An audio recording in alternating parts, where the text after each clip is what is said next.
B Ed admission পরীক্ষার জন্য simple complex কম্পাউন্ডের আমরা যদি 6টা নিয়ম ভালোভাবে জানতে পারি, ইনশাল্লাহ এখান থেকে একটা কমন আসবেই।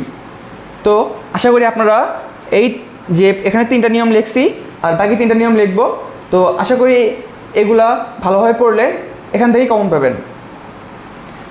তো প্রথম নিয়মটা হচ্ছে কি, যদি সিম্পল সেন্টেন্সে ইনস্পাইট অফ অবলিক ডেসপাইট থাকে, কমপ্লেক্সে গিয়ে কী হয়ে যাবে, দো অবলিক অলদো, এবং কম্পাউন্ডে কী হয়ে যাবে, বাট। আচ্ছা, তাহলে আমরা একটা উদাহরণ লিখি।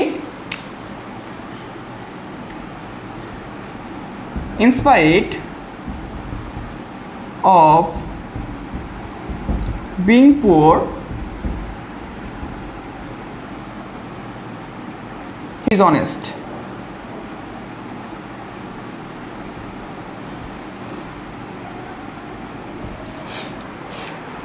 আচ্ছা, অনেকে আমাকে প্রশ্ন করতে পারেন যে ভাই কিছুক্ষণ আগেই তো আপনি বললেন যে সিম্পল সেন্টেন্স কি একটা ফাইনাইট দ্বারা একটা হচ্ছে ক্লজ দ্বারা যুক্ত থাকে বা একটা ক্লজ থাকে সিম্পল সেন্টেন্সে, কিন্তু এখানে আপনি কি দেখাচ্ছেন, মনে হচ্ছে কি 2টা ক্লজ মনে হচ্ছে?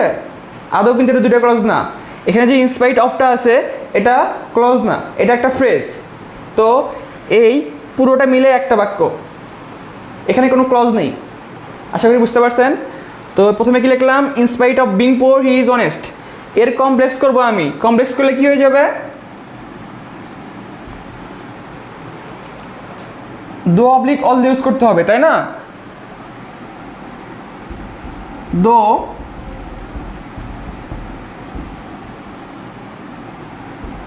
হি ইজ পোর, যদিও সে গরিব, হি ইজ অনেস্ট।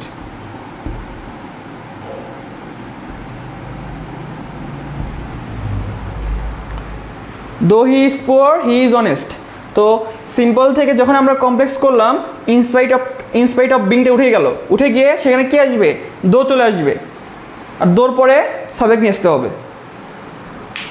এরপরে যখন আমরা কম্পাউন্ডে যাব তখন কি হবে, আমরা তো জানি কম্পাউন্ডে কি থাকে, 2টা প্রিন্সিপাল সেন্টেন্স থাকবে। এখানে কোনো আমাদের এই যে দো আছে, দো হি ইজ পোর, এটা কি সাবঅর্ডিনেট ক্লজ না? এখানে কোনো সাবঅর্ডিনেট ক্লজ থাকা যাবে না। তাহলে কি হবে, এখন যদি লিখি he is poor but he is honest.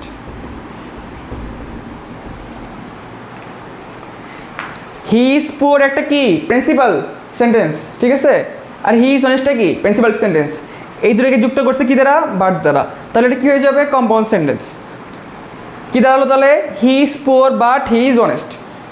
এটাকে চাইলে আপনারা আরেকটু মডিফাই করতে পারেন, সেটা হচ্ছে হি ইজ পোর বাট অনেস্ট। এটা আমি কীভাবে লিখলাম, যেহেতু এখানে আমাদের সাবজেক্টটা একই, যেটা হি, তো সাবজেক্ট যদি একই হয় তাহলে বারবার আর হি লেখার দরকার নেই, একবার লিখলে হয়ে যায়। আশা করি বুঝতে পারছেন এটা। এখন আমরা 2 নম্বর নিয়মটাতে আসতে পারি, সেটা হচ্ছে যদি আমাদের সিম্পল সেন্টেন্সে কখনো because of oblique due to দেখেন, তো কমপ্লেক্স করার সময় সেখানে since oblique as oblique because oblique when, যেটা ইচ্ছা আপনি চান বসাতে পারেন। কম্পাউন্ডে গিয়ে সে কী হয়ে যাবে, অ্যান্ড বসাতে হবে। তাহলে একটা এক্সাম্পল লিখি আমরা,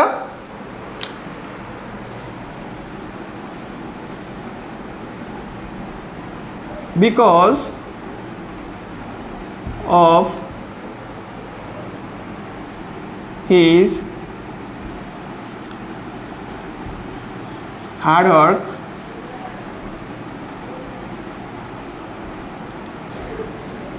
because of his hard work,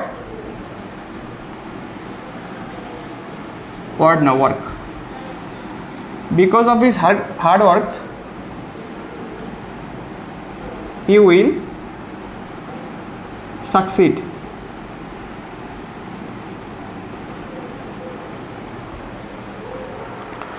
দেখুন এখানে একটা সিম্পল সেন্টেন্স লিখলাম কি, because of his hard work he will succeed. তো এটাকে যখন আমি কমপ্লেক্স করব তখন কি উঠে যাবে, এই বিকজ অফটা উঠে যাবে, উঠে যে কী হবে এখানে সিন্স হবে, since oblique as oblique because যেটা ইচ্ছা দিতে পারি।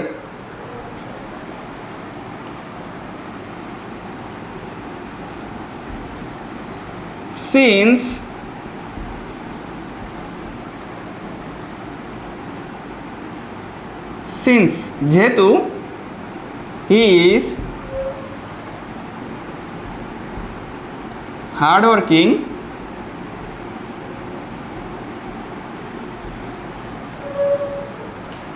since he is hardworking he will succeed.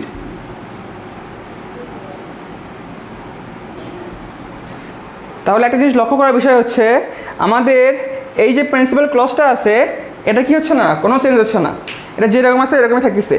তো যেখানে আমাদের সিম্পল সেন্টেন্সের সিম্বল থাকবে, যেমন এখানে বিকজ অফটা কি সিম্পল সেন্টেন্সের সিম্বল, সেটা চেঞ্জ হয়ে যাচ্ছে, সেটা চেঞ্জ হয়ে গিয়ে দেখুন কমপ্লেক্সে কী হচ্ছে, সিন্স চলে আসছে, কিন্তু সিন্সের পরে কী চলে আসছে, সাবজেক্ট চলে আসছে।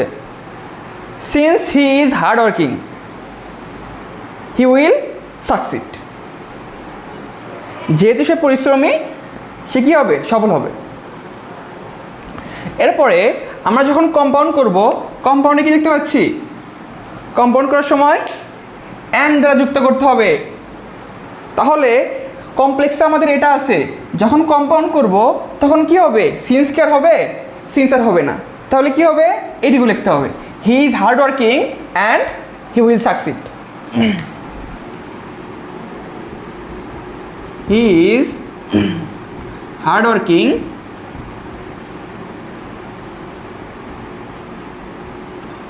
and he will succeed. আপনারা চাইলে হি উইলটা না লিখলেও পারবেন, তাহলে কি লেখা হবে সেটা, he is hard working and will succeed. তাহলে এই ছিল আমাদের 2 নম্বর নিয়মটা। এখন 3 নম্বর নিয়মে আসি, মোস্ট ইম্পর্টেন্ট এই 3 নম্বর নিয়মটা, আপনারা চাইলে এটাকে স্টার মার্ক দিয়ে রাখতে পারেন, খুব ইম্পর্টেন্ট। 2.2 যদি আমাদের সিম্পলে থাকে কমপ্লেক্সে কী হয়ে যাবে, ডট দ্যাট ইউজ হবে, কম্পাউন্ডে অ্যান্ড। তাকে একটা এক্সাম্পল লিখি, he is too weak to walk.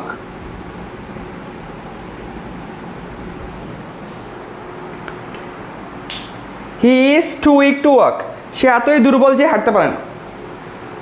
এখন এটাকে যখন আমরা কমপ্লেক্স করব তখন কি হবে, তখন আমাদের ছোট ডট দ্যাট ইউজ হবে, তো ডট টুটা উঠে যাবে, উঠে গিয়ে কী হবে এখানে, হি is so weak that he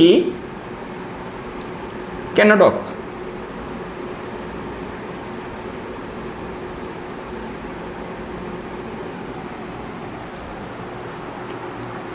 তাহলে যখন আমরা কমপ্লেক্স করলাম তখন কি হইল, 2.2 উঠে গেল, উঠে গিয়ে কী হলো, সো ডট দ্যাট ইউজ হইল, তো he is so weak that, সে এতই দুর্বল যে হি ক্যান নট ওয়াক। তো আপনাদের সেন্টেন্স স্ট্রাকচার অনুযায়ী কাজ করতে হবে। তো এটা হলো আমাদের কমপ্লেক্স। এখন এর যদি আমরা কম্পাউন্ড করি তাহলে আপনারা যদি কখনো সো ডট দ্যাট দেখেন কমপ্লেক্সে বা সিম্পলে 2.2 দেখেন, তাহলে কম্পাউন্ড করার সময় একটা জিনিস মনে রাখতে হবে, সেটা হচ্ছে হি ইজ ভেরি উইক। এই ভেরি কথাটা আসবে, এই সো কথা এবং এই টু কথাটা উঠে গিয়ে কী হবে, ভেরি আসবে, হি ইজ ভেরি উইক। একটা প্রিন্সিপাল সেন্টেন্স হয়ে গেল। এখন কি লিখবো, and he can not walk.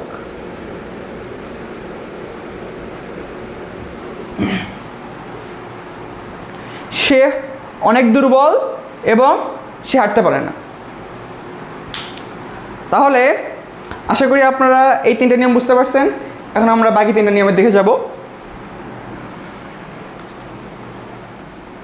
এখন দেখুন, সিম্পল সেন্টেন্সে যদি আমাদের ইন অর্ডার টু থাকে, কমপ্লেক্স থেকে কী হয়ে যাবে? So that. কম্পাউন্ডে কী হবে? অ্যান্ড। তাহলে আমরা এক্সাম্পল দেখব। In order to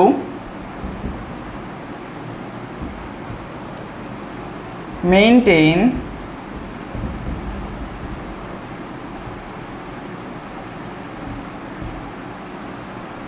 good result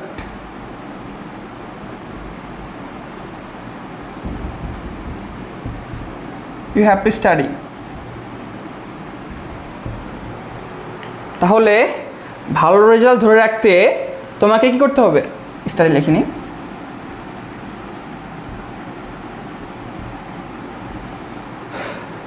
you have to study, ভালো রেজাল্ট ধরে রাখতে তোমাকে পড়তে হবে। এটা কিসে আছে আমাদের? সিম্পলে। তাহলে যখন আমরা কমপ্লেক্সে যাব তখন কি করব? তো ইন অর্ডার টু থেকে কী হবে? So that.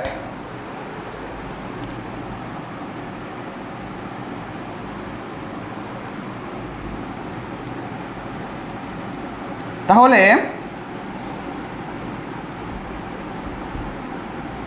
ইউ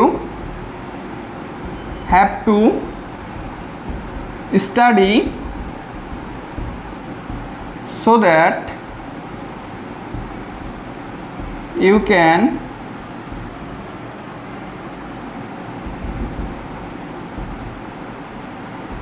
maintain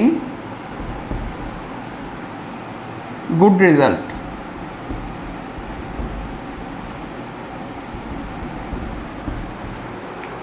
লাইনটা একটু বড় হয়ে গেল, সেটা হচ্ছে এর একটু ব্যতিক্রম। সেটা হচ্ছে কি, আমাদের যদি সিম্পল সেন্টেন্সে ইন অর্ডার টু থাকে, তাহলে যখন আমরা কমপ্লেক্স করব তখন একটা জিনিস মনে রাখতে হবে, যে সেন্টেন্সে ইন অর্ডার টু আছে, যেহেতু এখানে ইন অর্ডার টু আছে, তাহলে যখন কমপ্লেক্স করব পরের যে আমাদের প্রিন্সিপাল সেন্টেন্সটা আছে সেটা ধরতে হবে। দেখুন এখানে কি আছে? ইউ হ্যাভ টু স্টাডি, এটাকে আমাদের কমপ্লেক্স করার সময় আগায় নিয়ে আসতে হবে। তো ইউ হ্যাভ টু স্টাডি, এরপরে কি আসবে? আমাদের সো দ্যাট আসবে। you have to study so that you can maintain good result। তো সিম্পলে আমাদের যে কথাটা থাকবে, কমপ্লেক্সে ওই কমপ্লেক্সের সিম্বল দ্বারা ওই কথাটাকে কী করতে হবে? মডিফাই করতে হবে। এই জন্য আমরা ক্যান জিনিসটা নিয়ে আসছি। এখানে ছিল না, কিন্তু এখানে নিয়ে আসছি। কেন? সেন্টেন্সের সুবিধার্থে নিয়ে আসছি। এখন যখন আমরা কম্পাউন্ড করব তখন কি হবে? তখন জাস্ট সো দ্যাটটা উঠে যাবে কমপ্লেক্সের। You have to study and you can maintain good result. আশা করি বুঝতে পারছেন। এখন আমরা বাইয়ের নিয়মে আসব। তো সিম্পলে যদি আমাদের বাই থাকে, কমপ্লেক্সে কী হয়ে যাবে?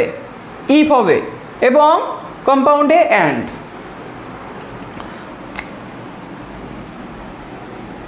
বাই ওয়ার্কিং হার্ড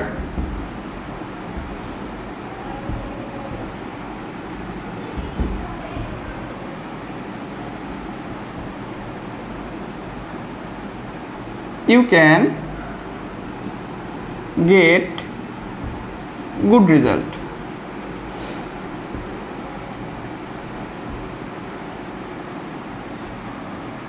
তাহলে পরিশ্রমের দ্বারা তুমি ভালো রেজাল্ট করতে পারো।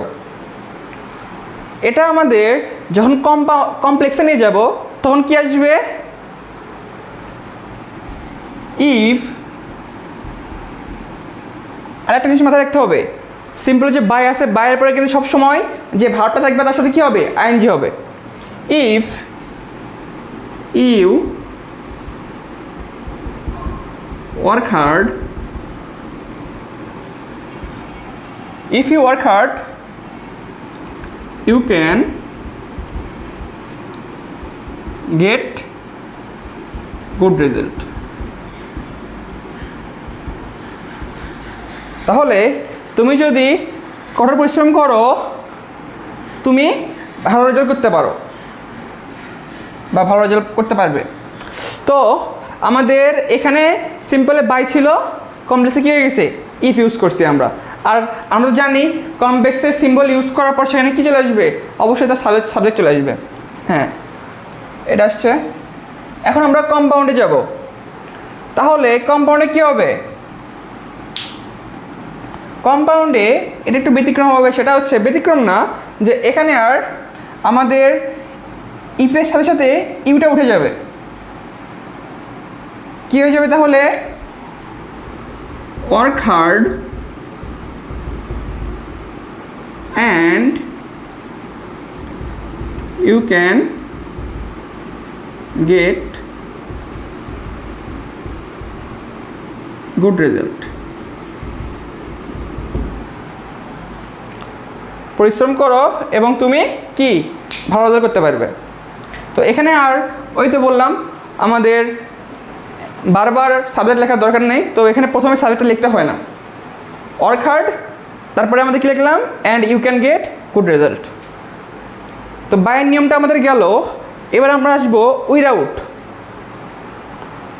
তো বাই আর উইদাউট হচ্ছে একে অপরের পরিপূরক বা বিপরীত, যেটা বলতে পারেন আপনারা।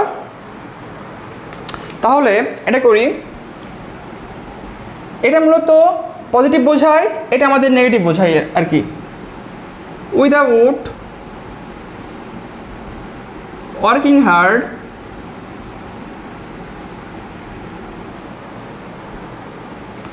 without working hard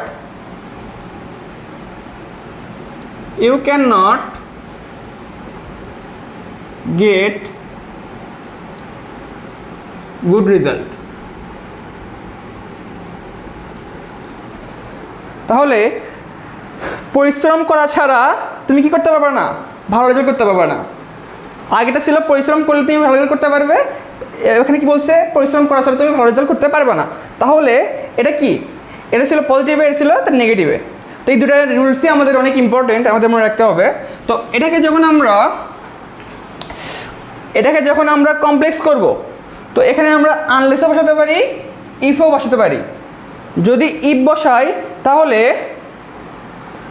আমাদের সেন্টেন্সটাকে কী করতে হবে, নেগেটিভ করতে হবে। নেগেটিভের জন্য সেখানে আমাদের নট ইউজ করতে হবে। আমি দুটাই দেখাবো, আগে আমি আনলেস দিয়ে দেখাই। আনলেসটা কি, এই আগে থেকে নেগেটিভ হয়ে আসছে আনলেস, যদি না। আনলেস মানে কি, যদি না। ইফ মানে কি, যদি। দেখুন, আনলেস ইউ ওয়ার্ক হার্ড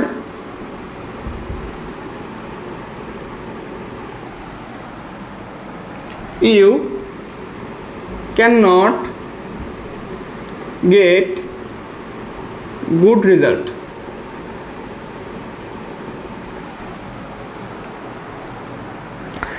তো আমাদের এখানে কী হচ্ছে দেখেন, unless you work hard you can not get good result. যদি না তুমি পরিশ্রম করো তুমি কী পাবে না, ভালো রেজাল্ট পাবে না। এখন আমি যদি এখানে আনলেস না বসাই যদি ইফ বসাইতাম তাহলে কী হইতো, এখানে হয়তো if you don't work hard, তাহলে কী হইতো এখানে, if you don't work hard.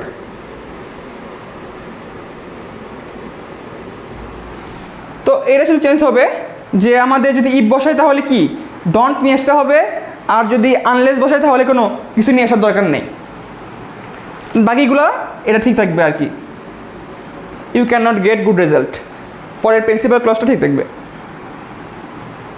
তো এই ছিল আমাদের কমপ্লেক্স। এখন আমাদের এই কমপ্লেক্স থেকে যদি আমরা কম্পাউন্ড করতে চাই তাহলে কি হবে, তাহলে আমাদের সিম্পলে যদি উইদাউট ইউজ হয়, কমপ্লেক্সে যদি আমাদের আনলেস অবলিক ইফটাকে যদি নেগেটিভ আকারে থাকে, তাহলে কম্পাউন্ড করার সময় এখানে আর অ্যান্ড ইউজ হবে না, এখানে কি ইউজ হবে, অর ইউজ হবে। তাহলে কমপ্লেক্সের চিহ্নগুলো তুলে দেই, work hard or you can not get good result. পরিশ্রম করো নতুবা তুমি ভালো রেজাল্ট করতে পারবে না। তো এই ছিল আমাদের সিম্পল কমপ্লেক্স কম্পাউন্ডের 6টা মোস্ট ইম্পর্টেন্ট রুলস। আপনারা যদি এই কয়টা ভালোভাবে করতে পারেন ইনশাল্লাহ এখান থেকেই এবার পরীক্ষায় কমন আসতে পারে। তো আপনাদের যদি ক্লাসটা উপকারী মনে হয়ে থাকে অবশ্যই আপনারা আমাকে কমেন্টে জানাবেন। আর নেক্সটে কোন ক্লাসে কোন টপিকের ক্লাস নেওয়া যায় অবশ্যই জানাবেন। আর যারা যারা আমাকে এই সিম্পল কমপ্লেক্স কম্পাউন্ডের ক্লাস নেওয়ার জন্য জানাইছিলেন সবাইকে আন্তরিকভাবে ধন্যবাদ। এই ছিল আজকের মতো। আসসালামু আলাইকুম।